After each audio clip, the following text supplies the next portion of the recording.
Damas'da Turkiyaga sayohatimizning 7-kuni va biz yo'lda 4 ta navara buvisi bilan Turkiyaga borib, Rossiyagacha kelganini guvohi bo'ldik. 4 ta navara bilan yo'lda bitta qiynalmadingizmi? O'tgan yili 12 ta viloyatga navaralarimiz sayohatga olib chiqqan edim.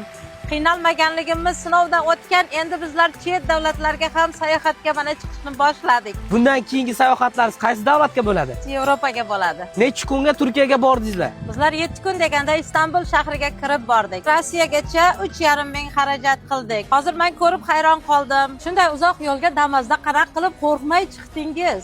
Biz Buxorodan Damas'ga chiqqanimiz sababi O'zbekistonda hali hech kim qilmagan kontentni va Damas haqiqatda legenda mashina ekanligini isbotlamoqchimiz. Lekin biz 7 kun deganda endi Rossiyaga kirib keldik. Sizlar esa o'sha Istanbulga borib, Rossiyagacha qaytdingizlar. Qaytyapmiz. Bizning mashina 100 dan oshmaydi. Yo'q, 160 haydab yuribdilar. 180 ham bosdim. Vau, ana o'zbek ayollar nimalarga qodir. Navarachi buning jasoratlariga qoyil. Haqiqiy o'zbek ayoli nimalarga qodirligini isbotlab borishmoqda va jasoratlari uchun bitta like bosib qo'yish esdan chiqmasin. Sizlarni yo'lda mashaqqat va chiroyli sayohatlar kutib turibdi. Sizlarga omad tilaymiz.